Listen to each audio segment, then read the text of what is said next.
Debbie's got one. We ready? Yep. Yes. All right. Call to order meeting of the October 7th regular meeting of the Harrison County Board of Education. This time, please stand for pledge of allegiance. And Ms. Smith, will you lead us in the pledge? I pledge allegiance to the flag of the United States of America and to the republic for which it stands, one nation, under God, indivisible, with liberty and justice for all. Thank you very much.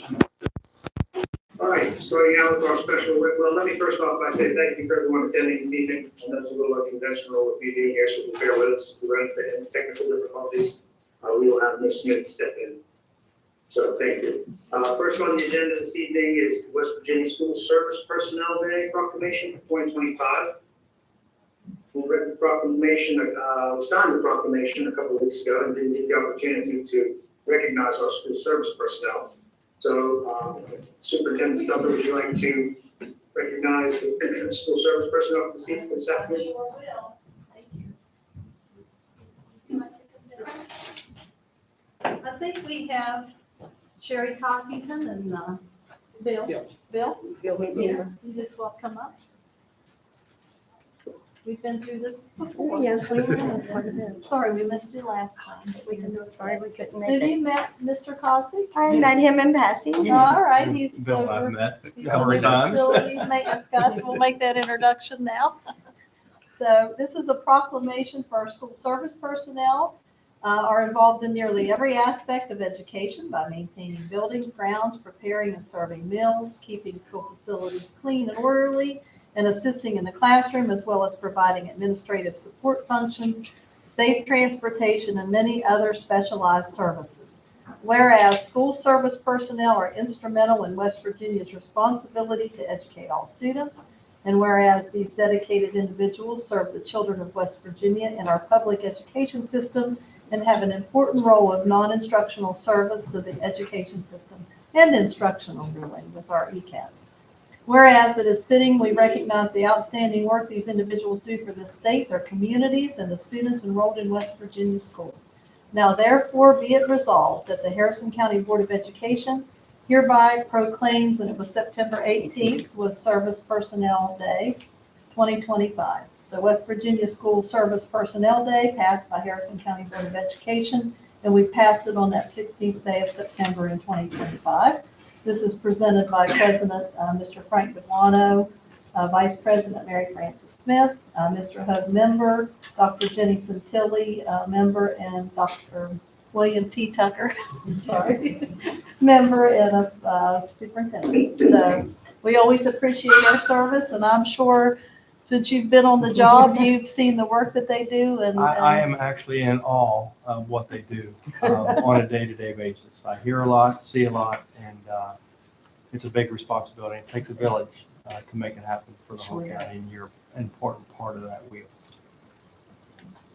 And you're welcome to say something. Yeah. Sherry is still, you're the state president, and are you an officer? I'm still? a vice president. He's vice president for Very Harrison nice. County. And I couldn't do what I do without Bill Right. in Harrison County. So he's like my partner in crime. Yeah. So, And she's always worked to represent service personnel excellently. So they have a good representative in both of you, and I can't say enough either Right. about what they do every day. I saw it in action when I was in the schools. They do everything that we need them to do, and it's what keeps our And schools more. running. And more. They step up and do more. So we appreciate you very much. All Thank right? you. And all our service out there. Thank And you this much. is yours. Thank you very Thank much. you. Thank you for coming.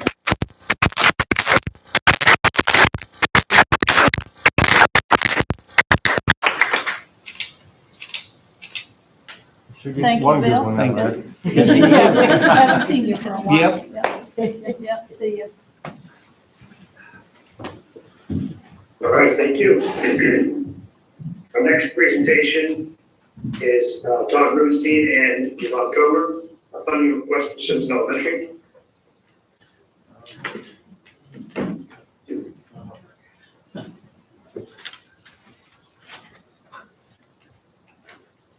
Yes, thanks. First of all, thank you guys for allowing us to be here this evening to present to you guys the information. Those of you up front, we provided you with an overview of the slides that's just going to show you what it is we are looking to do. I will get right to it. The project began with a desire to upgrade our playground. And through that process, we have reached out to local businesses and filled out grant applications and did, I feel, our fair share of work to raise as much funds as we could to have a good base set in place. And through that whole process, we have raised $64,000. But as you look at the slides, the very first slide there, you can see some pictures of our current playground. Some of that has slightly changed, which I will talk about here in a minute, but we are hoping to level.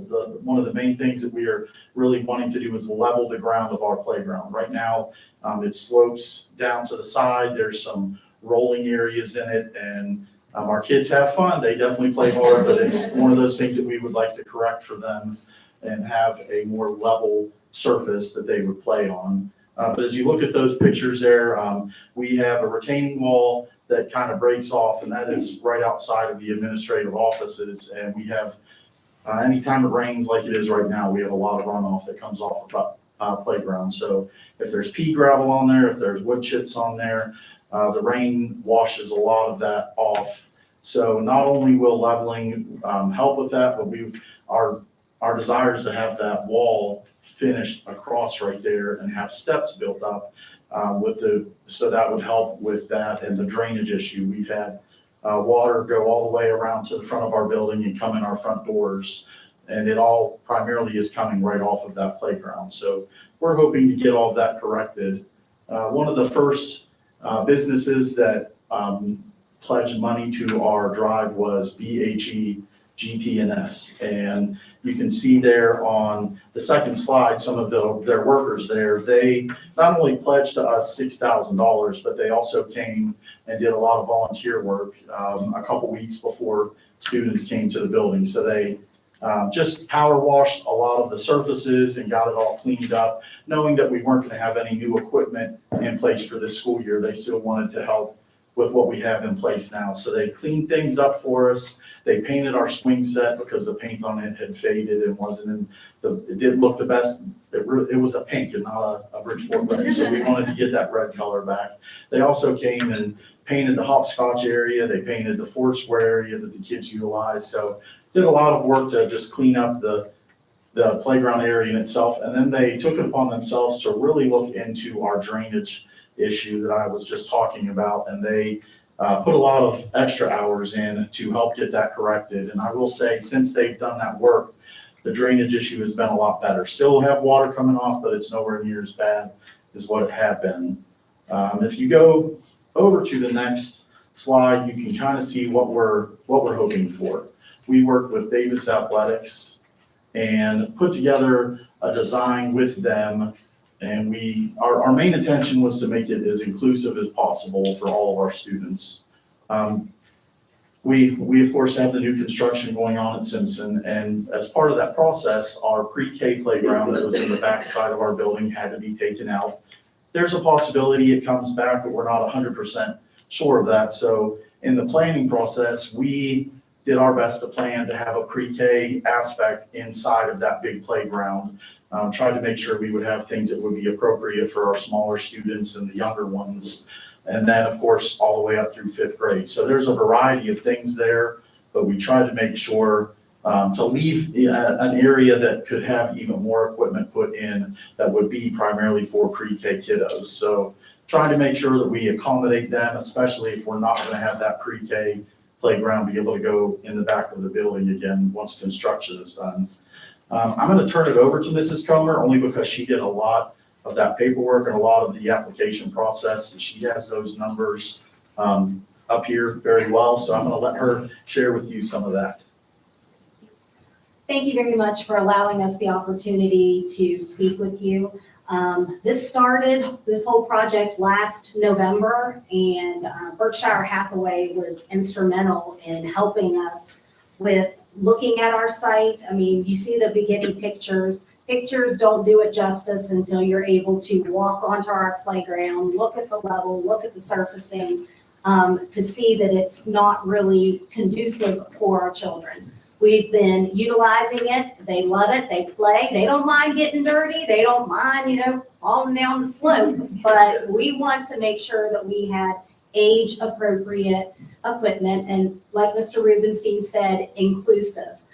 We have more students enrolled that are ESL students. We have deaf, hard of hearing, nonverbal. So there is an aspect included in those education panels for all students, which to me is phenomenal.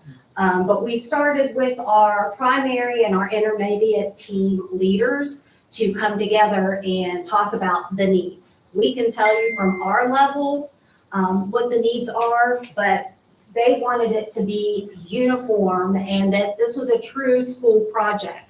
So when Davis Athletics came in, and thank goodness they came in, because I will tell you I didn't have a clue what all went into designing a playground. They were able to give us exactly what we asked for. And this is our dream, of course, with tweaks. It's not actually finalized until the order is placed, but it's definitely something that will allow us to utilize it for pre-K through 5th grade, including what the intermediate wanted and primary, some extra space for them to do those team sports, football, kickball.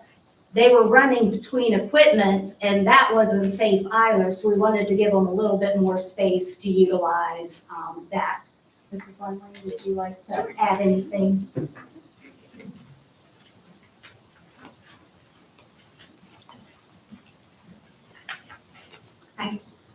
So one of the things discussing our current playground situation and what we would like to see for our kiddos moving forward, a lot of it was covered, but one of the things that we talked about was just having a variety of equipment that our kids can use and helping them develop their gross motor skills. When we have those kindergarten and first grade students and even second grade students to some extent, they're still learning how to use that climbing and their running and just ability to develop fine motor skills. And some of our equipment that we have at present kind of gives me a little bit of anxiety just because they are so small and there are very great heights that they could potentially tumble from. We don't want that. We want to give them an appropriate level that they're able to utilize with their playground equipment.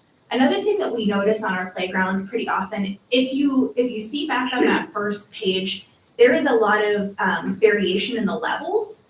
There are little plastic barriers put up, so kids are running from one end to the other, but they're having to jump up over a plastic barrier to get from one level to the next. And we do see tripping and falling and things like that we would like to try to eliminate moving forward if that's a possibility, just because we don't want anyone to get hurt. We want them to be able to utilize the space and enjoy their playtime. So that's the main thing that we've talked about as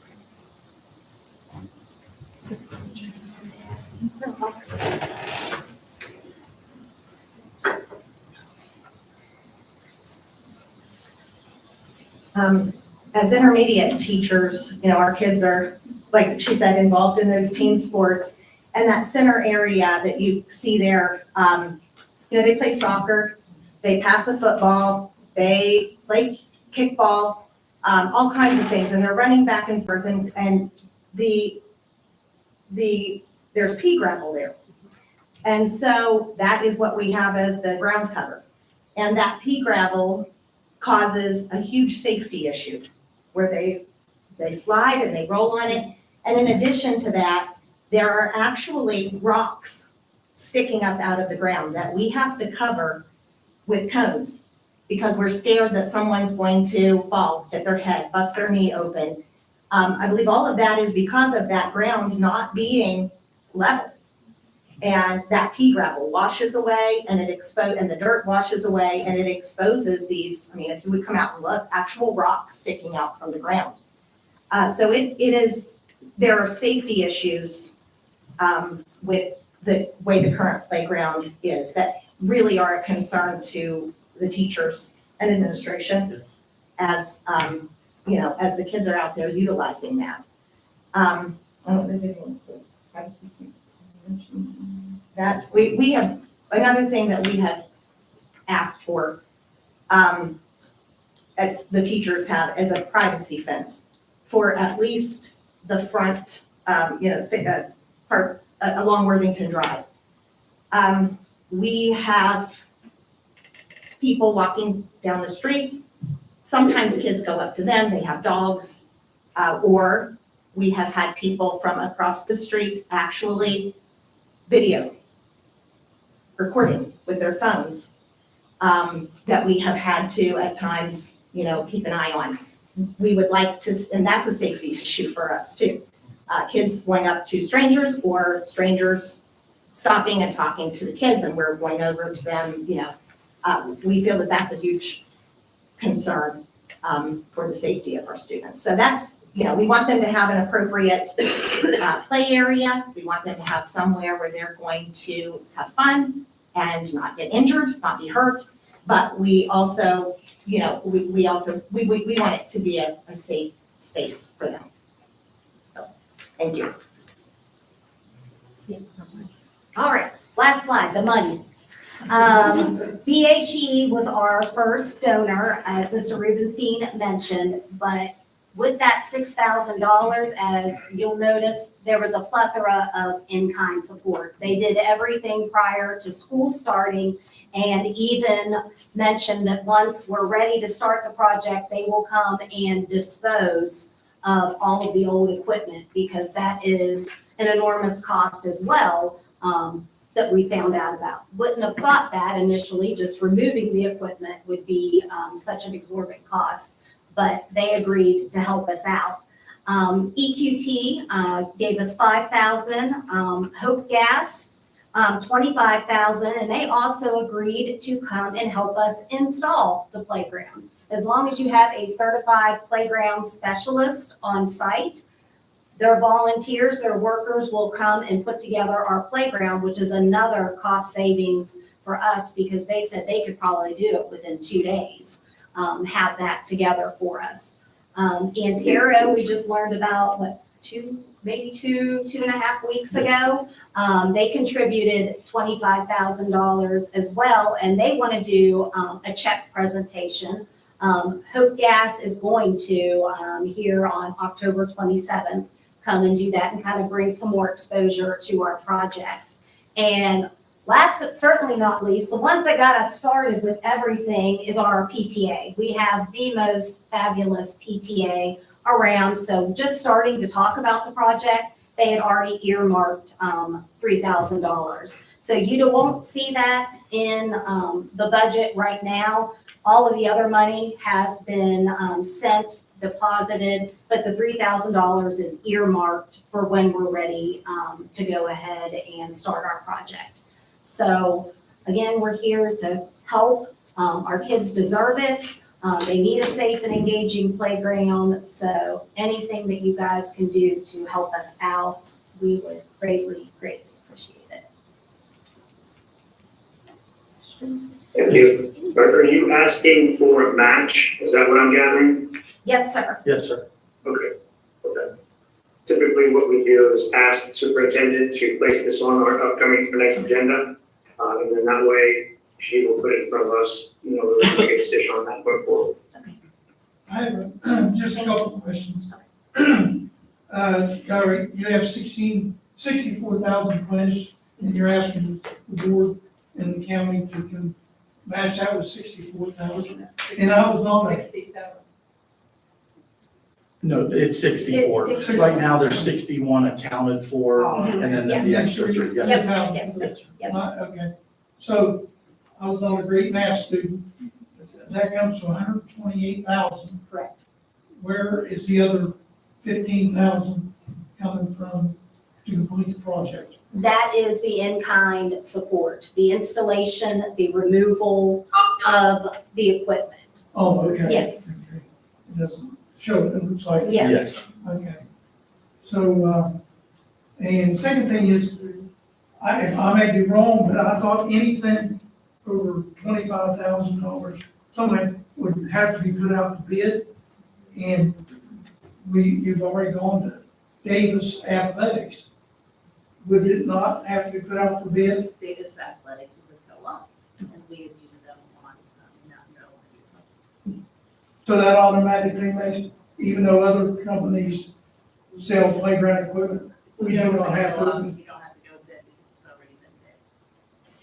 But that's a question. That answers that question. Mr. Tucker, yes, sir. Is the fence, privacy fence, I know it was mentioned, is it included in this price too? It is not included in the price. That is just something over the course of time that we have discussed and desired, whether we would have a brand new playground or not. That is definitely one of the things that we would like to do.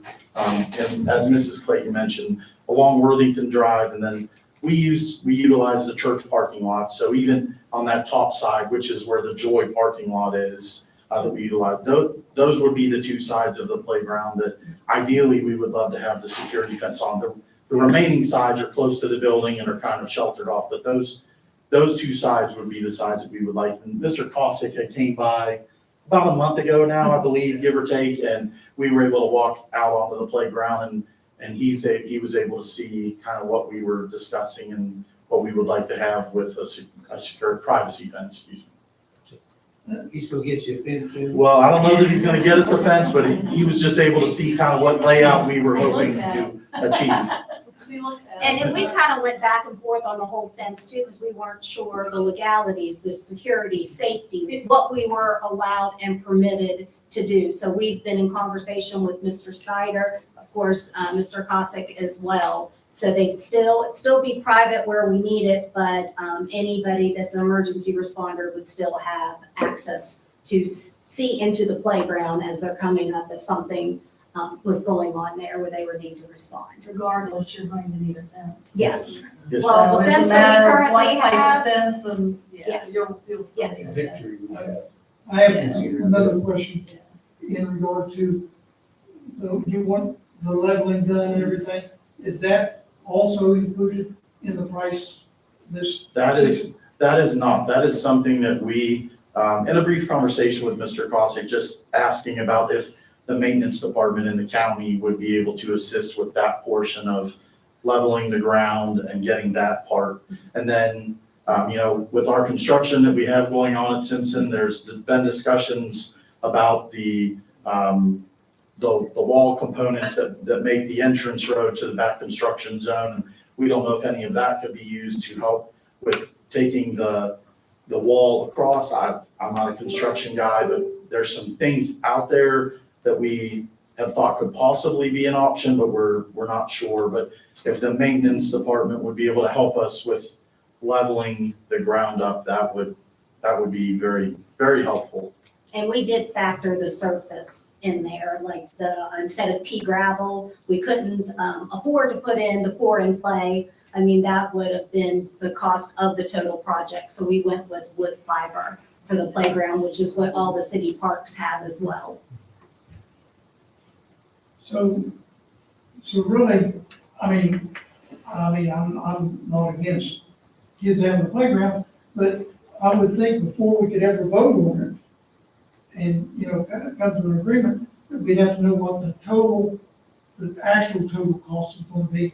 You say $143,000, but that doesn't count the leveling of the ground. That doesn't include the privacy fence and all that. So that brings the total higher. So we're gonna have to figure out, I would think before we can make that kind of commitment. But they're only asking for a Yes. certain amount. Yes, we're asking for 64,000. So, all right, so in other words, then you're going to come up, figure out a way, Anything above and beyond, yes, sir. is on you. Yes, We're gonna work on fundraising with our More, yes. families and More other local grants. businesses and grants. And When we tore out the old PreK playground, and I think we talked about Yes. that, we were going to look at putting something else back there. It was going to be small because the area was going to be small. Yes, ma'am. I think you've incorporated that in the front. That's been our goal. So keep that in mind, that there is money, that we were set aside for that, so it should take up. I mean, you're talking this is expansive, we've done a lot of playgrounds here recently with our new elementary schools, and they 100% need them. Yeah. I mean, I think they've been neglected for a long time, and you're one of them. I think it would finish up our playgrounds for our elementary schools. So I'd like to do what we can do, but there was money we were looking at because we want to go take a playground down, not put something back in. Yeah. Have we finished the So we'll talk about what that amount was. I mean, we never really did talk about the Have amount. we finished all the Forts pre-K playground? Everything? They're good to go. I think they were waiting on the fence across the front, and we fenced in our playground. But is everything installed? In I Salem don't pre-K? know. I don't know 100%. No. Yeah, all the equipment's in. The equipment's in, but see, that's another one we tore out, and we did put that back because we tore their playground out to do the construction, and it's the same thing at Simpson. So, We've all been to schools before as administrators, and schools can't pay for these ungodly prices that they want for this stuff now, so as a community, which we are, you have to help in all those situations. That's something. That's exactly why whenever we did the last levy comment, the board put in that the facilities could be Yeah. used for playground. So depending on the timing of everything, and then you have to demo it, so you don't want to demo it in the spring, because the kids need to play, it's the first play in the spring. So if you demoed it, site prepped in June, and then your PO effective July 1, then we could possibly use levy money too. and then you have, How would you levy cost? yeah. I'd like, I I'd mean, like it's to be able timing, to find it's out timing, how yeah. much money we have available that you were talking about, Superintendent Souther. Yeah, I think we need to look at what they have and, whatever match the board would like to do than what we were looking at already set aside for that playground. I mean, there's a, That A could good change, number that already could there. change the amount we would be able to fund, yeah, you know. I mean, 64,000 for a school to raise is pretty phenomenal. Well, I mean, but you look at the corporations that are throwing that in there, you know, I mean, how many times are these corporations gonna be hit by other schools once they see the amount of monies that's being thrown out there? And all of a sudden, even these corporations will say, whoa, wait a minute, you know, and then we also, Robert C. Byrd Band came and they're wanting to add their uniforms. So they're supposedly going to come back and ask for money, so I think, you know, like I said. We'll see how much is left in the contingency, because I'm not 100% sure. And then bring figures back to the next meeting. And we could supply any other additional information. We can supply each line item within the total budget as well, because that was included in our grants. With the playgrounds we've just completed, trying to hit the time when the kids don't need it and to get it done. They can order the equipment prior to and have the equipment there and ready. So that way when the install happens, it's pretty fairly quick. And Start early. you start early. We had one staff who was getting it done quickly, but we're very fortunate that we're able to get playgrounds in our elementary schools. Appreciate the initiative. Well, thank you very much for your Yes. consideration. Thank you very much. Thank you. All right, next we have Ms. Van Knight, who's going to present us with some data test scores. Okay. Maybe get a library.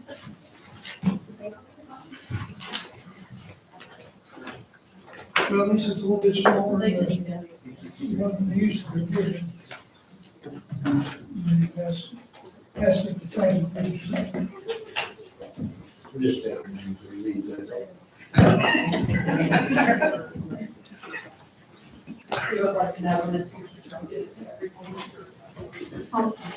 High school, I just get Thank you, Dr. Santelli.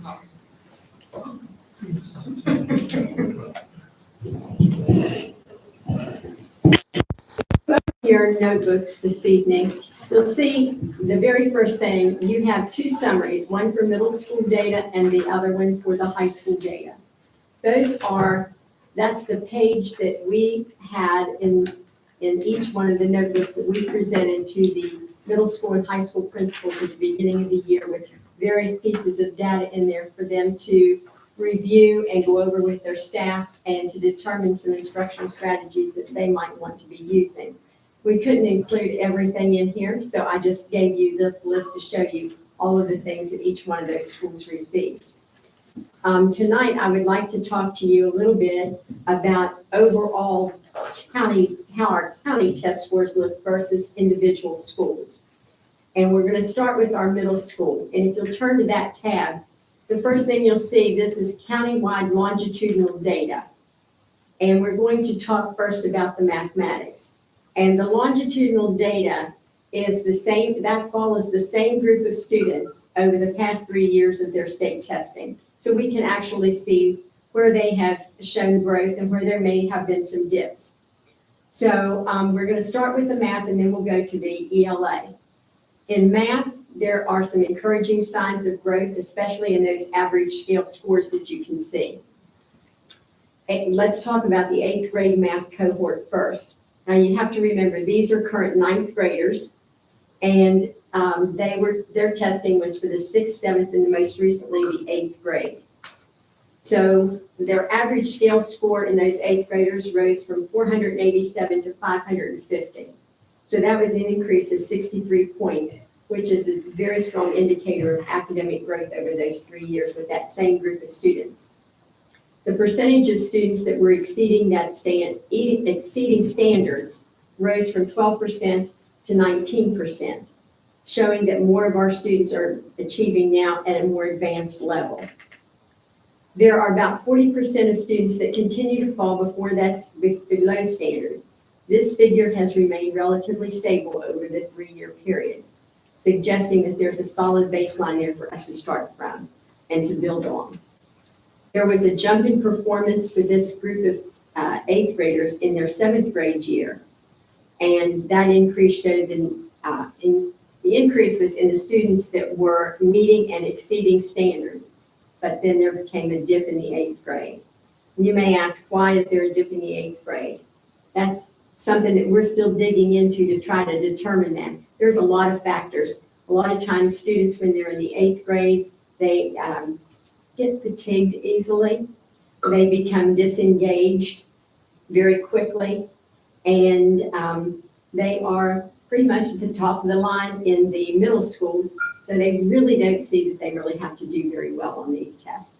So we're trying to figure out some ways in the different schools for them to be more motivated and for us to really look at maybe some additional reasons for the dips in those. But right now we have nearly 1 in 5 students that are exceeding the expectations with that 8th grade group that are now in 9th grade. There is positive growth in student achievement, and there's clear evidence from looking at this data that students can reach higher performance levels. But we've still got to provide some sustained support for them if that's what our expectation is. The 7th grade cohort, they're your current 8th graders. Their testing data was their 5th grade, 6th grade, and 7th grade years. Their average scale score went from 474 to 525. Again, that showed steady academic growth. The percentage of students exceeding the standard remained steady at 19%, and average scores continued to climb each year. There was a slight increase in students not meeting the standard. That went from 26 to 34%.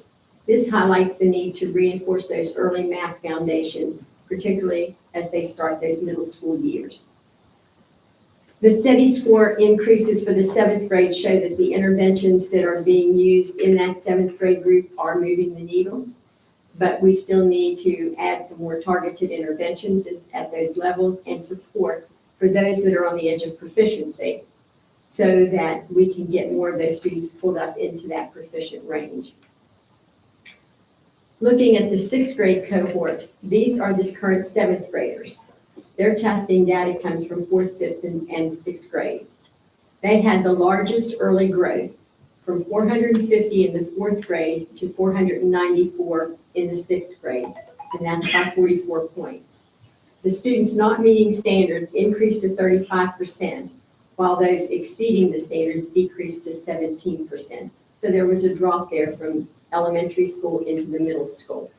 So again, that's something that we want to continue to look into and see what were they doing possibly at the 5th grade level that we need to look at and maybe kind of mirror for our 6th grade. And that's something that we will just be working on with math teachers across the county. The next area is, if you'll turn the page, we'll go into the longitudinal data on the ELA side. The 8th grade cohort, again, those are your current 9th graders, and the scores remain strong and steady. There was a slight increase from 631 to 640 in ELA. About 40% of the students consistently met or exceeded standards, and that's across the county. Those not meeting standards rose from 20 to 29%. Again, that's another area that we realize we need to monitor that.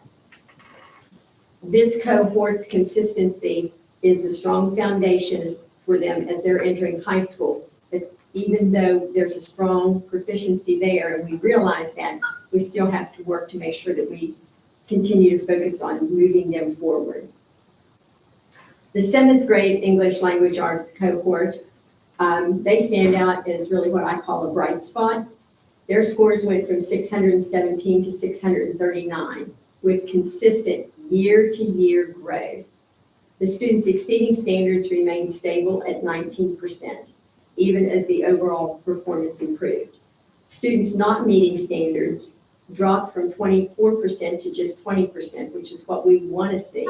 We want to see the drop in the students not meeting standards. And this is one of our successful cohorts. The instructional strategies that the teachers are using here across the county are working. And we want to continue to have these teachers have meaningful conversations at their school level, among their teams, as well as possibly having some of those conversations with other county colleagues so that we can replicate and use some of these best practices in other schools within the county. The 6th grade cohort, again, these are the current 7th graders. They had a 46-point gain in their average scale score. They went from 593 to 639, which is remarkable growth for students. The students meeting or exceeding the standards went from 49% to 53%. The percentage not meeting standards dropped to just 17%. That was the lowest of all of the cohorts. So these students who are currently in the 7th grade are going to be doing very, very well as long as we continue to maintain our focus on what we're currently doing and delivering interventions and literacy instruction that meets the standards for the ELA students. Overall trends coming into that English or to the math show, again, as I go back, it was consistent growth in average scores. We saw students who are at the top are still achieving at the top, and we've got some moving into that area. But there are focus areas that we need to look at, and I think that's important. The focus areas are supporting the students who are near that proficiency level so that we can work to help them into the next area. And then strengthening the instruction in the upper elementary during that 5th to 6th grade transition. And I think that's just going to be some good conversations between 5th grade teachers and 6th grade teachers so that they can kind of get an idea of this is what we were doing and maybe you want to carry this on till you can get them basically into the 6th grade and into that middle school, the area as they're working toward that transition. And wonder what it is that the ELA teachers are doing between 5th and 6th grade, that they're getting such, bringing on such good scores. That's what are they doing that? That's one of the things that I want to investigate and see. I want to see where that breakdown may be, and it may not be so much of a breakdown as it is just maybe a difference in the methods in which things are being presented. So they may be presenting them differently in the elementary school. Maybe that's something we need to look at and say, okay, maybe we need to introduce this at still an elementary level, at least in the early part of that sixth grade, because they're not truly middle school students quite yet. They're still coming in as older fifth graders. And so. Let me we ask, can get them- let me interrupt, let me ask you a quick question. The legislation that passed a few years ago, a couple years ago, where we were inserting the aids into the first, second, and third grades, and then we had the Third Grade Success Act. What grade were these sixth graders in at that time? That would have been 3 years ago, so they would have been in third grade? The ones who are current seventh graders now, they were in fourth grade 3 years ago. So that, they would have been affected by that? No. No. Okay, Yeah, okay. they added fourth and fifth to the third grade success Yeah. act. Oh, did they? Yeah, we went, after the first year, we went back in and picked up interventions for fourth and fifth, they brought it across the board. Mhm. With elementary, we've been very consistent and focused on the curriculum. The curriculum was very streamlined and focused, and we've kept intervention in. Intervention is Yep. working. It just takes Yes. a while for it to get each cohort through. And these small ones, starting with phonetics or phonemic awareness and phonics, you're gonna see, I think, huge gains with those kids. And we're doing the same thing now, just 2 years ago in math. We started the math. I think it's just focused and a lot more streamlined. And I think you'll see a difference, but it just takes several years of cohorts to make a difference. So, yeah, we did add fourth and fifth grade to that. It's all inclusive now of that. So what we were doing, you're not doing phonics, but you are if they need it. When they're in fourth grade. So Well, I'm just wondering how much of a role that would play into what results you're seeing with the sixth and seventh graders now. I think that it does have an effect, and that's why I would like for our fifth grade teachers and our sixth grade teachers to have some conversations, because sixth grade hasn't been exposed to what they're doing at the elementary level. So I think some of that exposure for them could be beneficial. Okay. And intervention too, we're still Intervention, trying to yes. figure out, intervention is very different at the middle school because of the way their schedules are, but that's what would, I think, be effective. Yes. We're trying to figure out how to make all that effective there, because that's conversation Yes. to have. And focusing on that sixth grade Sixth graders grade. coming in, that free LA and math, Mhm. Yes. with intervention, you get them there and get them strong, and they're gonna. They'll move forward. And research shows that you have another adult in the room, it makes a big difference. Oh, that, Mhm. There's a ton of research. It's part of my dissertation too. if there's quality, if we have video. Yeah, yes. We Must be told our- obvious that the fifth grade teacher, I'm sorry, that the fifth grade teachers are collaborating evidently with the sixth grade teachers somewhere there. Mhm. They, I mean, you know, and senior, and yourselves that can collaborate there too, what's going on. Yes. Evidently, it's working. Yes, and I want to make sure that we try to keep moving that same trajectory forward. Is June working with, Yes, the two yes. This is, specialists that are Yes. going elementary? yes, Mrs. Collins is working with Mrs. Runyon and Mrs. Friedland. And they're having good conversations about ELA and math. So we're trying to get that blend started with the coordinators, the math coordinator here, so that we can kind of carry that through. So is there a plan, looking back at the math and the eighth grade, going from eighth grade into high school? Is there some sort of plan with those 40% not meeting standards on how to address that 40%? The principals were given all of that information. They don't have quite the same setup. They don't have the Title I. They don't have some of those intervention things that they can do at the high school level like we can at the middle school and at the elementary school. So the teachers have to look at all of that and have to look and see, how can we plan to do this? It takes strategic planning, and we'll talk about that when we get to the high school. Okay. Okay? With the ELA, the things that we learned from that, there was strong performance across that board, especially you've seen that with the in the sixth and seventh grades. This is results of the effective early literacy programs that they've been exposed to in the elementary school. We want to continue to look at the fact that they still need support. We still need to look at alignment across the grade levels. And we are given with this group of kids an opportunity to maintain and build on the successes that they already have with this group of kids as they progress through middle school and get ready to go to high school. Now, on the GSA, do they allow, the teachers, I know you can't see the questions or anything like that, but do they actually pinpoint the areas as to what needs to be worked on, et cetera? Okay. And Mrs. McKee, both Mrs. McKee and Mrs. Collins, they worked with myself and we sat down and I said, this is what they need to have. They looked at each school individually and they provided for them a list of the standards for math and ELA. And it showed where the weaknesses were and what those standards need to be. Because sometimes when you see that you have a weakness in a standard, it may be because the teacher didn't get to that. So we need to make sure that they're looking at those standards and that they're hitting those standards.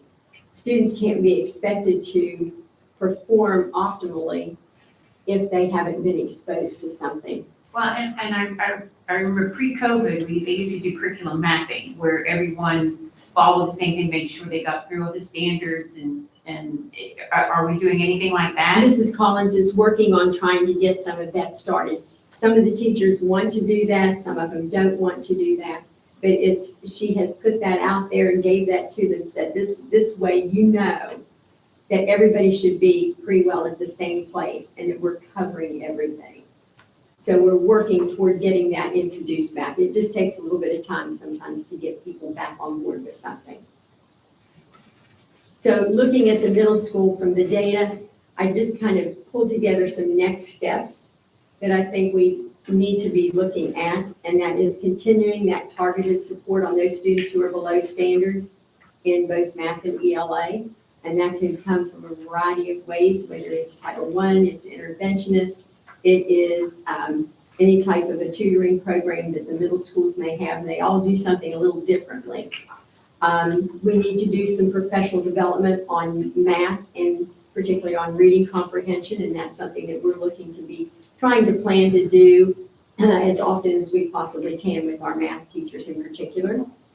And then we want to be able to, we can keep these early gains going. And I think that's where we want to look at. We want to target making sure that we keep moving in the right direction with those. And I think the last thing, the next step is that's most important is that we celebrate the progress. And it may not be a lot, but we need to celebrate all the small steps that the students take and that the schools take, and then provide them with that personalized support wherever that's needed. So, overall, I would say students are doing well across the county academically. They're thriving.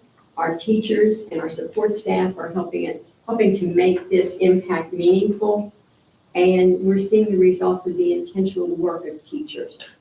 And if we continue to focus on having collaboration and support for our staff, then we can continue this upward trajectory that's going to keep us moving toward acceleration for all of our learners, not just for you. So that's where we are with the middle school. I have one question.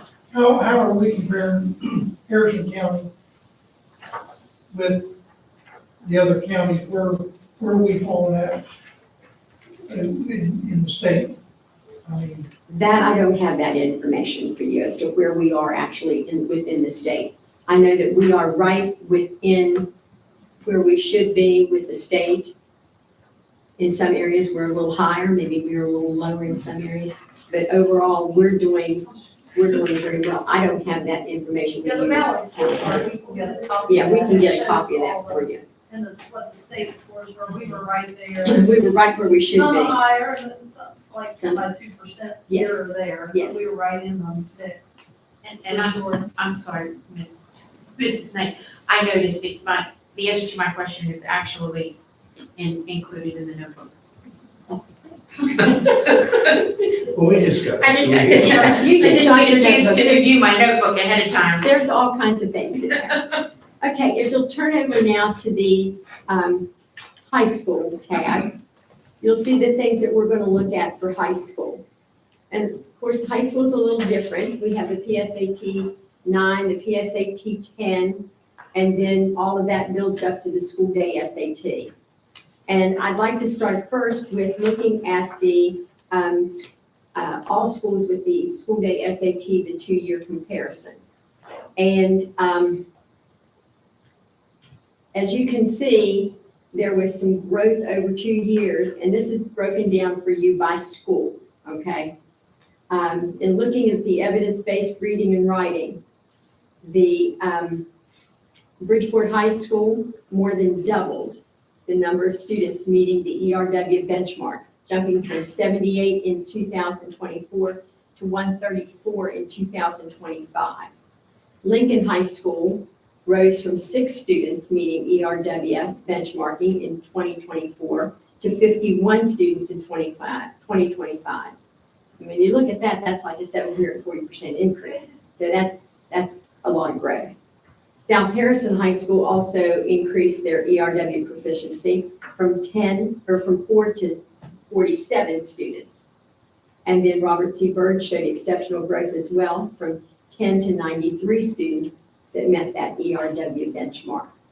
So these numbers show us that the students are rising to the challenge when they're given the access to practice these test questions and work on that, getting them support, and then they're testing in a familiar school environment too. So I think for some students that takes a little bit of the anxiety away than when they have to go and test at another school or possibly at a college. So this has been beneficial to them. With mathematics, the math scores have a positive trend. Lincoln High School increased their math benchmark proficiency from 6 to 16. RCB jumped from 10 to 28 that met the math benchmark. And South Harrison also had growth from 4 to 12 students. While there's still work to be done, we know that. These increases show that the students are gaining confidence in their ability to do math, and their competence in math skills is increasing. So in addition to subject level growth, we now have a deeper look from this information as to how many students are meeting college readiness benchmarks across both subjects. And if you will turn to the next page. Mrs. Knight? Yes. Is there still, courses as seniors at the senior level that they have to take if they don't meet the college readiness benchmarks, or the benchmark? Yeah. So There's nothing that they have to take as a remediation course if they don't meet a benchmark.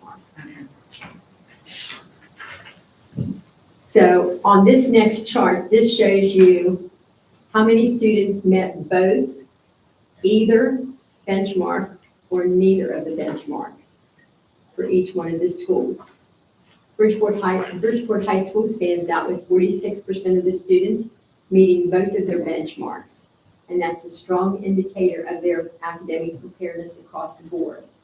RCB and South Harrison have over 40% of the students meeting at least one benchmark. And that shows promising readiness and areas that they can build on. And then Liberty High School, they only had 4% that met both, but they have nearly had nearly half, 47% of their students that met at least one benchmark. So focused interventions with that group of students can elevate them to a full readiness, I'm sure. And this is just the 11th grade class? Mm-hmm.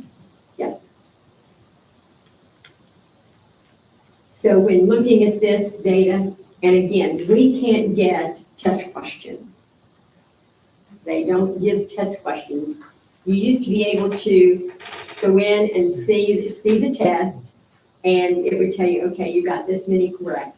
You can't do that now, not for the digital testing. So there's none of that available. So we just are going and doing the best that we can with the information that we have based upon what we find when they're looking at the areas of math that they're testing. And still, after all these years, it still goes back to heart of algebra, is the area that is their weakest. And we have to just focus on getting those students that are in, particularly in those higher math courses, just let's go back and review with them, because their mind is on trig and pre-calculus. And sometimes going back to those very simple things of the heart of algebra kind of just throw them off a little bit. So just a little bit of refresh, I think, can help us there in that area. So we know where we need support, we know what skills we need to target from the data that we've collected, and with having PSAT 9 and PSAT 10, that gives us a little bit more help as to where we need to focus this. So we're going to look now, I want to look at the PSAT 9 and we'll talk a little bit about that. The PSAT 9 is the first look that we get at how students are progressing toward their high school benchmarks. And again, this chart shows you the same thing. Bridgeport's ninth graders set the tone for readiness with 46% meeting both benchmarks. South Harrison and Lincoln, they had solid early development with close to 50% meeting at least one benchmark. And these early scores help us and help the teachers to know where the academic support is needed when they come in as a freshman. So by the time they take this, we get this information back. We're able to start to plan on, okay, what do we need to actually go back and work on a little bit so that we can improve that long-term outcome.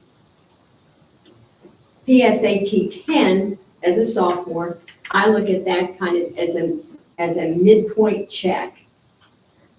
It gives us a little more refined picture of the student's readiness because they have already taken the PSAT 9, so they know what the test looks like.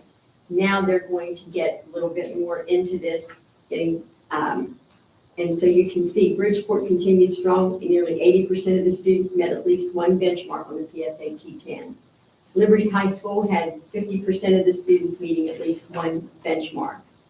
And that is going into the 11th grade. So those students from last year that have now gone to Robert C. Byrd, there is a group of those students that have that momentum there.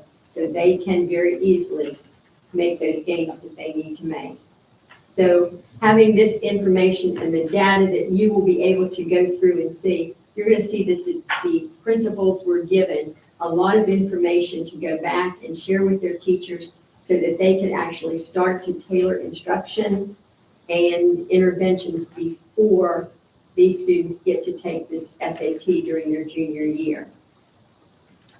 So when you look at the high school overall, you have 3 years. You have the PSAT 9, the PSAT 10, and the SAT school day. We have a full spectrum of college readiness insight. The data across all those areas indicate for us that our students are showing strong growth in the ERW and in math across multiple schools, not just one, but across multiple schools. The benchmark data from each of those grade levels tells us this is where we need to go. This is what we need to work on. And then schools like Bridgeport, Lincoln, Byrd, South Harrison, they're seeing tangible improvements in their scores. And then we also still have in some of those schools some actionable data that we need to work on. So as I look at all of this from the GSA, we'll leave you with this thought. GSA, school day SAT, PSAT benchmarks, this data is a journey for us. It's not just a test, but it gives us some comprehensive data that we can provide to our school leaders and our educators so that they can then start to develop that targeted instruction and help us to go ahead and help our students show that growth that will help them meet those academic standards. And I think what I've shown you here this evening across the county says to you that we have a group of educators who feel empowered and committed to their profession, to working to equip students with the tools that they need to succeed, and also to expand opportunities for them totally across the district. So My charge is they need to just continue to move that momentum forward so that students will be able to excel not only now in school, but in their careers in the future. So Joe Public doesn't just think that whenever we're testing or we're preparing for these tests, we aren't teaching our students, and I know that, we aren't teaching our students to prepare for the test. We're teaching our students from what happened from a prior test to the next test on things that they actually need to be learning. Yes, we're focusing on the standards. Exactly. And it was a couple of weeks ago, I heard a gentleman say, we should not talk about test scores, we should talk about teaching standards. Yes. And I think that's when you start to look at things like that, and it makes it a little more eye-opening when you look to see, oh, this is maybe something that maybe we taught later in the year, and maybe we should have taught it a little sooner. So it gives teachers something to go back and look at, and those are things that they can correct. So I think we're in a good place. Will you be like later, presenting us the CTE information? Yes. Also like, in regards to skills tests, the end of course Yes. exams and the NOC scores and everything? Yes. Okay. Yes, that will be later. Okay. Okay, anything else? I have some data to add. Okay. Of course, you know what it's gonna be, Seal of Biliteracy. Bridgeport High School had 60 students that are the Seal of Biliteracy, one in German, the rest were French and Spanish. But the big news, not that Harrison County is competitive at all, Harrison County had the highest percentage of successful Seal of Biliteracy in the state. Just some of them, I couldn't find data on that, but some of them earned their global Seal of Literacy, which means they are proficient in all 4 areas, reading, writing, speaking, and listening.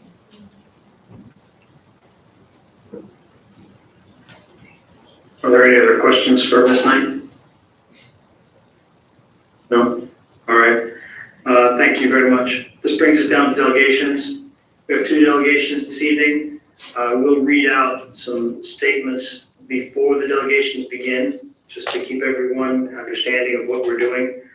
All statements from the floor shall be directed to the president. No person may engage in audible discussion with members of the audience. In appropriate situations, the board may choose to convene an executive session in conformity with the Open Governmental Meetings Act to hear comments from persons who wish to address the board. In those instances, the comments shall be made, if at all, in executive session.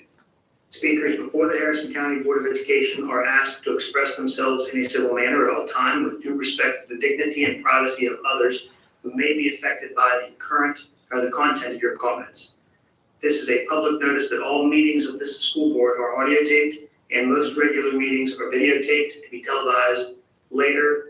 I don't think we televise on Time Warner anymore, but we put it on YouTube. While it's not the intent of the Harrison County Board of Education to ever stifle public input into our deliberations, all speakers should be aware that if your public comments made here today violate the rights of any other person, especially under law of defamation or invasion of privacy, you may be held legally and individually responsible. If you are unsure of the factual nature of any claim, comment, or allegation you are about to make, Harrison County Board of Education strongly encourages you to consult with legal counsel first. Each speaker will have 5 minutes to speak. Our first delegation is Renee Matthews, Principal of Bridgeport High School.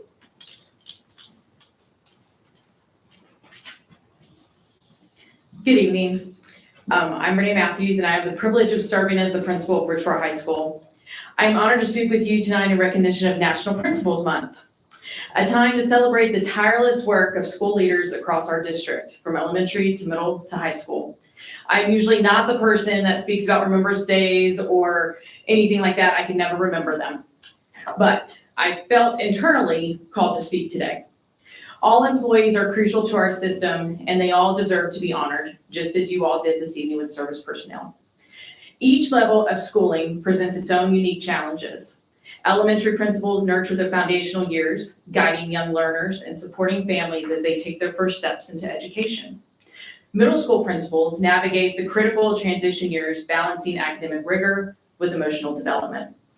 And high school principals, like myself, are entrusted with preparing students for life beyond our walls, whether to be college, career, or service. But regardless of the grade level, the role of a principal is one of constant presence, responsibility, and leadership. I just want to highlight a few things that we do on a daily basis. We arrive before most employees and any student, though I'll admit I don't beat my early custodian or my cooks. Still, I am responsible for supervising them and accountable for their actions, whether I'm physically present or not. We ensure the building is safe, clean, and operational, and we have a plan ready if a hallway floods or an air conditioner catches fire. A classroom becomes inaccessible. We pivot immediately. We conduct and document all required safety drills, ensuring compliance and readiness. We are consistently available for staff, for students, and most importantly, our students. We respond to emergencies, mediate conflicts, and celebrate achievements, often all before lunch. We attend meetings, review data, support instruction, and manage budgets, and doing our best to follow all state and county policies, and yes, the binders from Mrs. Knight. We supervise extracurricular events, from sporting events to band concerts, robotic competitions to prom night, because student life does not end when the final bell rings. We develop our own guidelines and rules for a safe homecoming experience for our community. We work diligently to make every student feel wanted and valued in our schools, whether they are athletes, artists, CTE, or students still trying to find their place. They all deserve to be seen, supported, and celebrated. We teach students that a single behavior does not define them. Discipline, when necessary, is not about punishment. It's about growth, accountability, and keeping our schools safe for everyone. And we make sure every person who walks through our doors is treated with respect, fairness, and dignity. When I was in school, the principal was someone many students rarely interacted with. Today, we strive to be connected to our students. They are why we are here. Every decision we make is rooted in their well-being, their growth, and their success. We know our students, not just by name, but by their story. And we work every day to support them and help them thrive. And while this month honors principals, I would be remiss not to acknowledge the tremendous support we receive from our assistant principals. They are essential partners in everything we do, from discipline to instruction, from student relationships to staff support. Their leadership and dedication make our schools stronger, safer, and more responsive to the needs of our communities. At Bridgeport High School, our mission is clear. I'd like to share a philosophy with you. The basic philosophy of Bridgeport High School is that all students will be given educational opportunities at their own rate that will allow them to reach their full potential in becoming successful, functioning members of society. We believe that our students should be able to relate to each other with mutual respect and consideration, even with a variety of economic and family backgrounds. It is our belief that the basic requirement needed to survive in a technological society is education. Our school has committed itself to helping individuals succeed by offering an excellent staff, a variety of courses, a pleasant atmosphere, and a moral foundation on which to build. Our teachers and service personnel make sure that we are following our philosophy every day to have a better future for all. I am blessed as a principal in a great community with great employees. It is crucial that principals be treated with respect and be heard. We are the ones that are interacting with our entire school community on the daily. We do not make decisions lightly and deserve support of our decisions. We are more than principals. We are mentors, problem solvers, protectors, and advocates.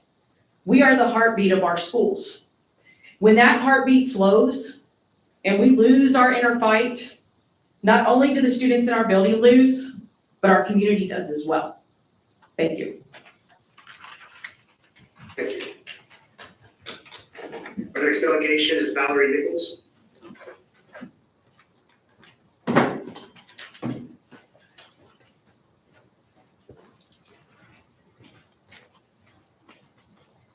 Well, mine is quite the complete opposite of that. Ms. Nichols, may I make a suggestion at first? Yes.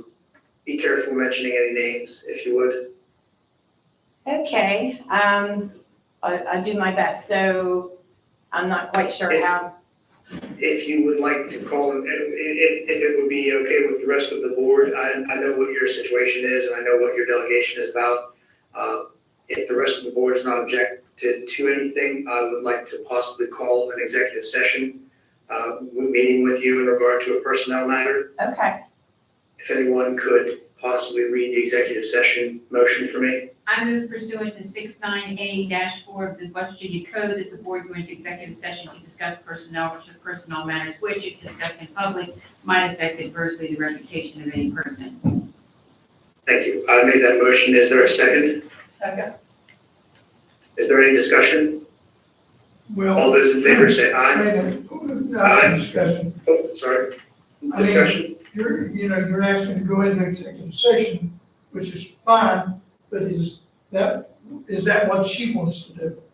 I mean, Well, think her choice. I would ask, I don't know if that's what she wants to do, but I know her content, and I don't know how she would be able to express her content without naming specific people.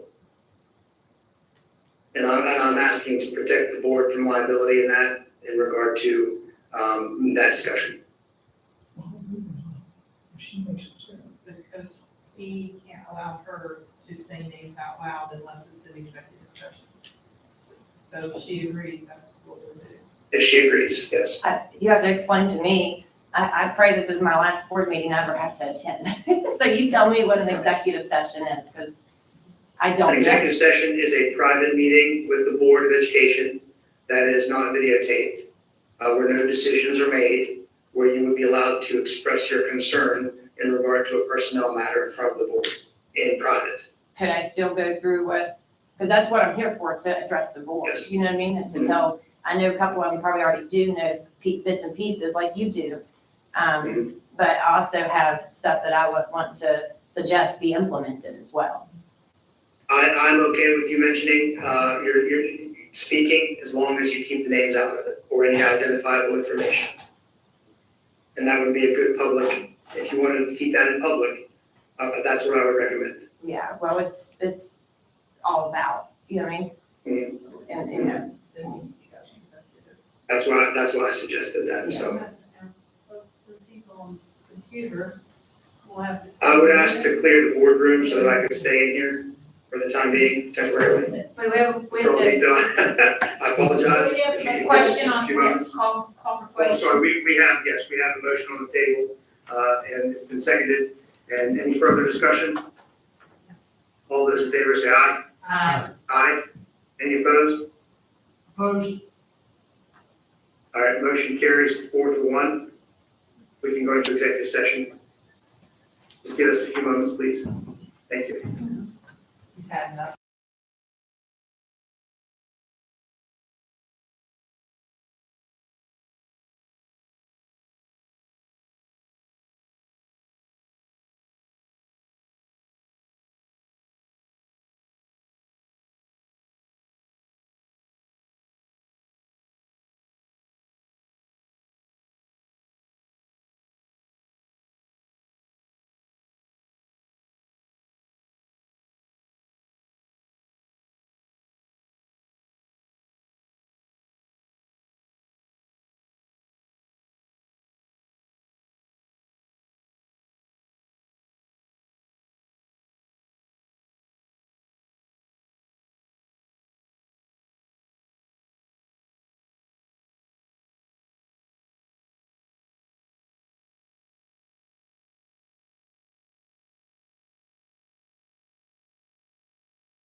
Yeah, right?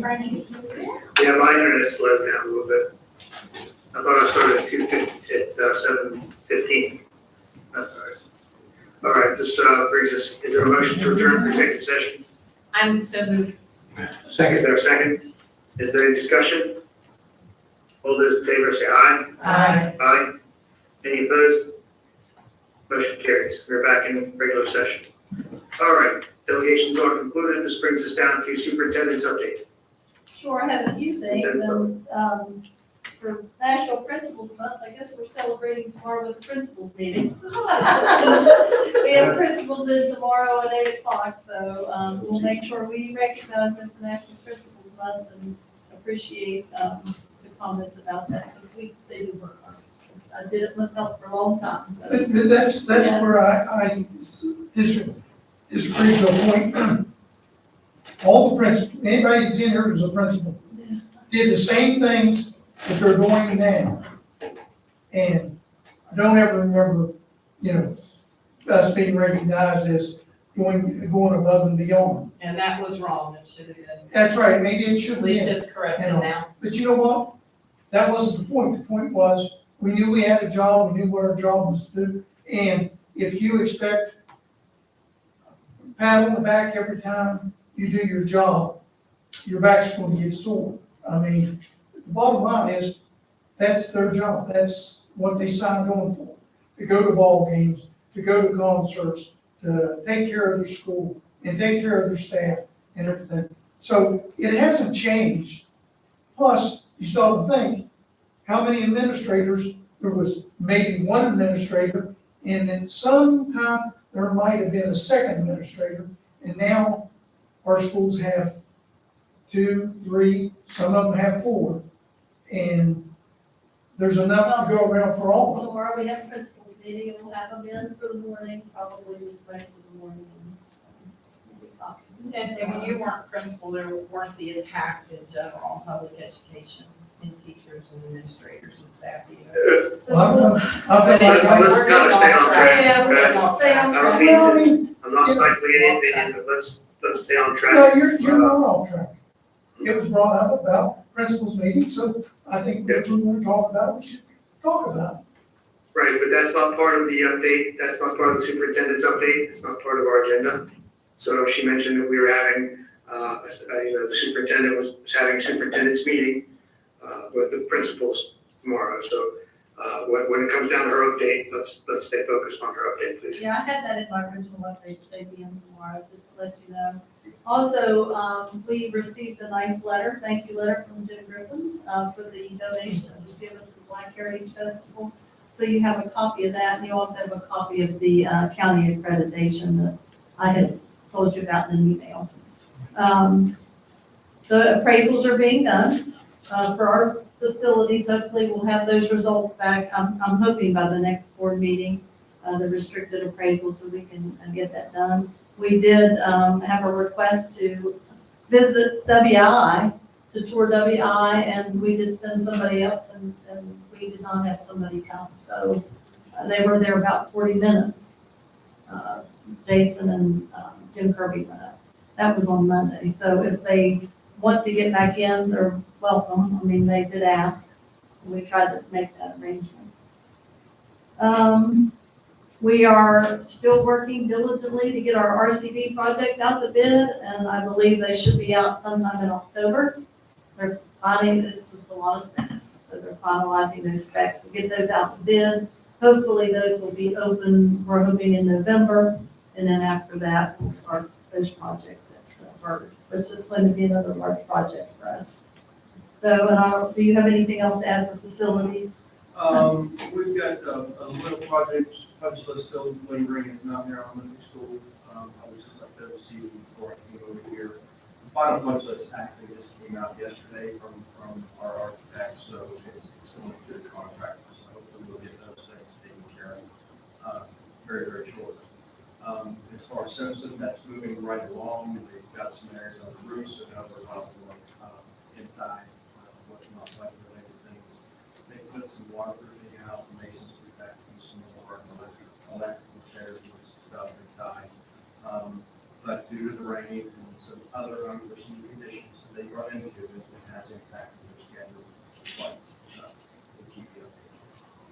we had a really productive construction meeting there, and I believe the goal is to get them in this semester at this point. By the time they complete it and do another punch list of 30 days, and then they'll hand it over to us. When was the original?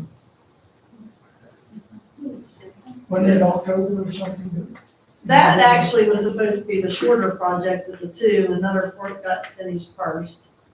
Another Fort was finished in July. It should have been done, by the original dates. But we had the delay of getting on the property. Right, I understand. 3 months and. But I thought about Mountaineer. Oh, Mountaineer Elementary has just been this final, everything's done, the rooms are occupied. There's just some trim.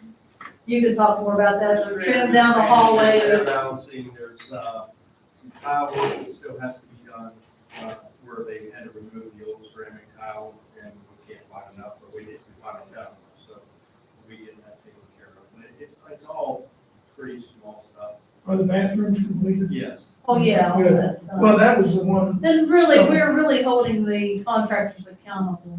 Yeah, we're holding money back. Yeah, we're not allowing them to leave until the buildings are complete with what needs to be done.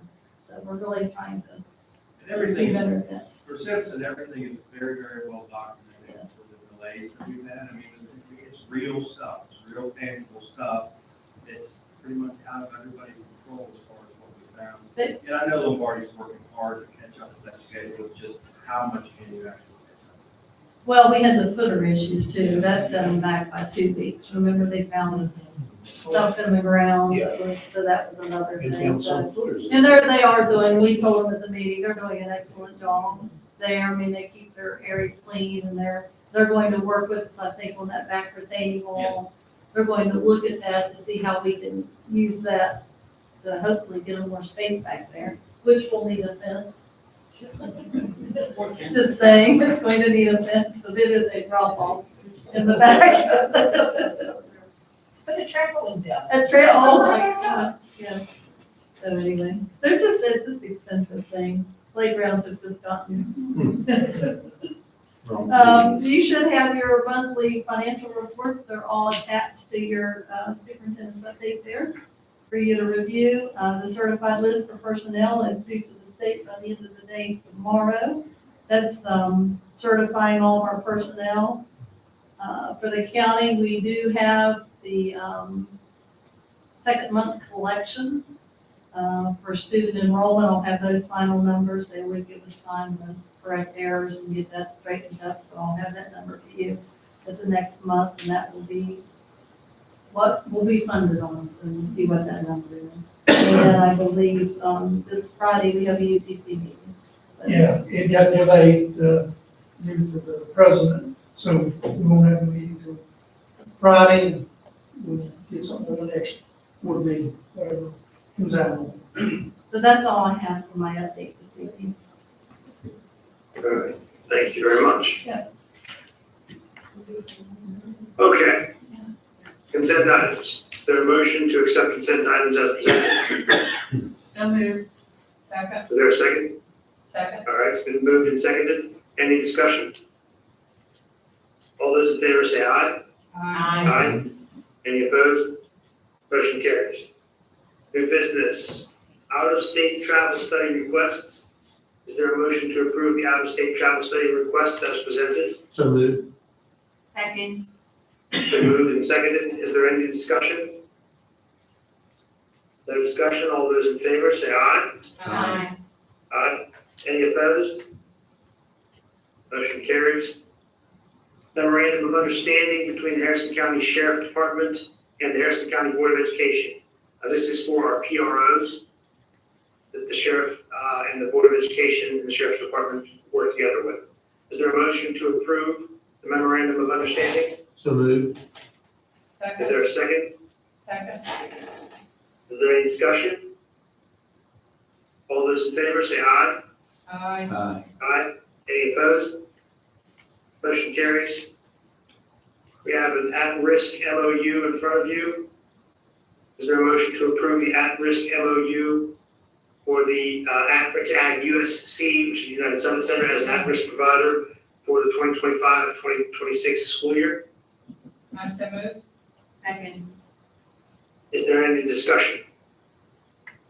Did you say All those in add? favor? I'm sorry. No, I thought you said to add the United Summit Center. Or did you say add? Yes, to add, requesting to add US United Summit Center as an at-risk provider. We currently have 4, they have not had an MOU approved. I think they didn't have staffing for a brief period. Okay, that's what. So we didn't do an MOU with them. So we're back. Okay, any further questions or discussion? All those in favor say aye. Aye. Any opposed? Motion carries. All right. Approval of McKinley Associates to provide architectural and civil engineering services for the SBA MIP project. So moved. Second. Is there a second? Second. Moved and seconded. Is there any discussion? No discussion. All those in favor say aye. Aye. Aye. Any opposed? Motion carries. All right. Brings us down to a memorandum of understanding between Salem University and Harrison County Schools for political placement of pre-service teachers, student teachers, and residents. Is there a motion to accept as presented? So moved. Second. Is there any discussion? No discussion. All those in favor say aye. Aye. Aye. Any opposed? Motion carries. All right. Simpson and Nutter Fort renovation project, change order. In front of you, there's a motion to approve Lombardi Construction change order, number 1, in the amount of $39,318.72 for additional lockers and cubbies at Simpson Elementary and Nutter Fort Elementary schools. The additional cost is eligible for SBA funds available in the current budget. Is there a motion to approve this change order as presented? So moved. Is there a second? Second. Any discussion? Is this the first change order that they've submitted for this? Yes, and we have contingency money to cover it. It was for, they decided they wanted the lockers in the back of the new classrooms, because there won't be any in the hallway, and then the cubbies were for Nutter Fort. Okay, For kindergarten, pre-K. okay, thank you. All right, any further discussion? All those in favor say aye. Aye. Aye. Any opposed? Motion carries. This brings us down to personnel matters and job descriptions. Should we take these separately? Is there a motion to? Sorry. I move pursuant to 69A42 West Virginia Code that the board go into executive session to discuss personnel and personnel matters which, if discussed in public, might affect adversely the reputation of any person. Is there a second? Second. All right. Is there any discussion on the executive session? All those in favor say aye. Aye. Aye. Any opposed? Motion carries. We will go into executive session. Does that mean everybody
Any discussion?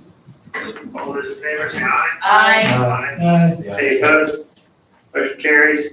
All right, we're going to take the job description A first. Is there a motion on job description A? I move it be Assistant tabled. Finance Director. I move it be tabled. Second. Motion has been made to table job description A, Assistant Finance Director. Is there a second? Second has been made as well. Is there any discussion? All those in favor say aye. Aye. Aye. Any opposed? Aye. 1-4-1. Motion carries. All right, job description B. Is there a motion regarding job description B? I move it be tabled. Second. It's been moved and seconded for job description B to be tabled. And this job description is the county education specialist. Is there any discussion on this? All those in favor say aye. Aye. Aye. Any opposed? Motion carries. All right, let's take our regular agenda. Is there a motion to accept the personnel agenda as presented? I so move. Is there a second? Second. Is there any discussion? Yeah, I'd like, for the job at the softball job at Bridgeport High School to be pulled out and voted on individually. All right, let's pull the Bridgeport softball job separately. So is there a motion to approve the Bridgeport softball job as presented by the superintendent? I'm sorry, is there a motion to approve the, the Bridgeport softball job as presented, the personnel? So moved. Wait. I'm confused. Bridgeport Are we softball, voting just, the are we voting? position, to pull that off the agenda. Okay, so But we're still. Doug gonna made the vote on it. motion. We have You need to a vote on it second. separately. Yeah. Second. So we had an agenda, we had a motion to approve the agenda, and Doug asked that we pull the Bridgeport softball job separately. Yeah. From the agenda, so I'm asking currently if we can, is there a motion to approve the Bridgeport softball job I move, position? I move that we approve the position. Is there a second? Second. Is there any discussion on this position? Yes. Yes. I was the one that asked to have it tabled the last time, and the idea was to come through to present any evidence other than what we had at that time.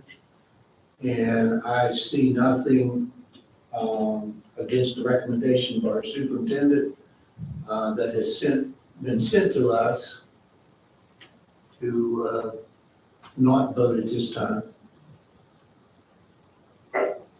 Any further discussion? All those in favor say aye. Aye. Any opposed? You opposed? I'm opposed, I guess. Yeah. No, but opposed? All right.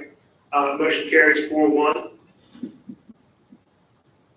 This brings us back to our regular agenda.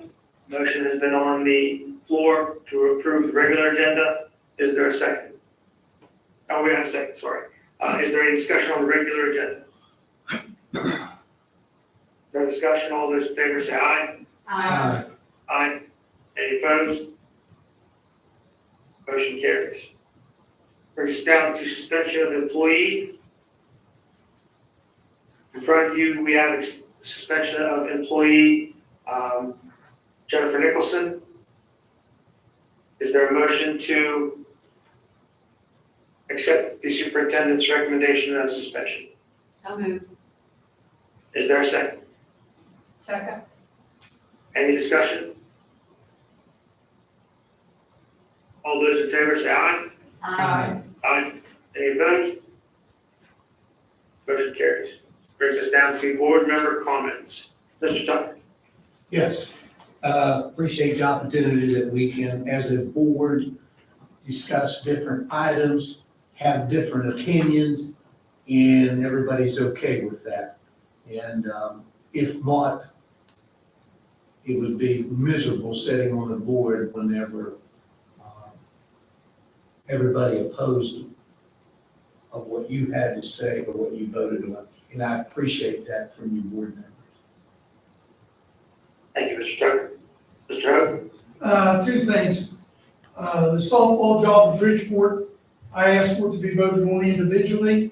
And I didn't feel that each one was called out individually to be asked to be voted on.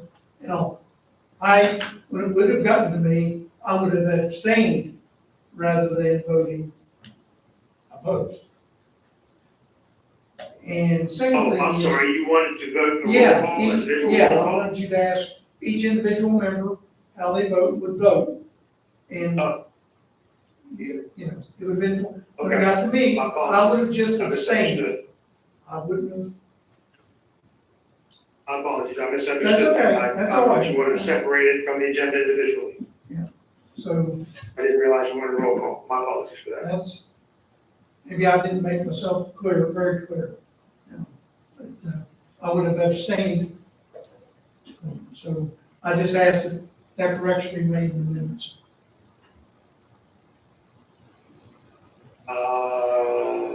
Okay, I'll see how we can work that out. Okay, former committee and study it. Yeah, yeah. All right, Dr. Santilli. I have two things. First, I agree with Mr. Tucker, and I enjoy working with the board, and we have some really difficult decisions to make, and we really do look at all the different angles, and at the end of the day, you're not gonna make everybody happy. But we do the very best we can. Second, I'm on the executive board of the West Virginia Foreign Language Teachers Association, and in that role, I was able to advocate with the office staff of Senator Justice and Representative Moore and Representative Miller. And I was also, as a board member, and there was another board member with me, and we thanked them for doing what they could to release the monies to the schools while we were advocating for world languages. I was glad to tell them we appreciate it and hope that they continue to support public education. Very good, thank you. Ms. Smith? I just want to thank, Mrs. Butler for going through and recognizing the principals tomorrow for Administration Month. And we definitely appreciate everything they do. I know how hard they work. No, they don't necessarily, we never ask for a pat on the back, but they deserve one. Very good, very true. All right, last thing that I'll say is that I want to, everyone has some great opinions, great comments, Mr. Tucker, Mr. Hope, Dr. Santilli, Ms. Smith, but at the end of the day, something bothered me over the last week in regards to what we had witnessed earlier in our executive session. I just want everybody to know that the kids are what's the most important thing here. And sometimes when you get into situations that seem to be a power struggle and you don't know which way to go, I've always felt and I've always thought that if you come down on the side of what's best for the kid or doing what's right for the kids, then whether you upset people in the public or whether you upset others, it doesn't matter because you're doing the right thing for the kids.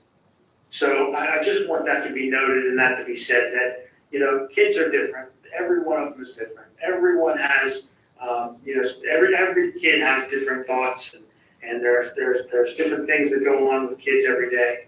But all the kids need to be treated equitably and fairly. And I do think that when certain things happen, we have to look inside ourselves and make the decision, are we doing this for the benefit of the kid or for the benefit of ourselves? That's all I'll say.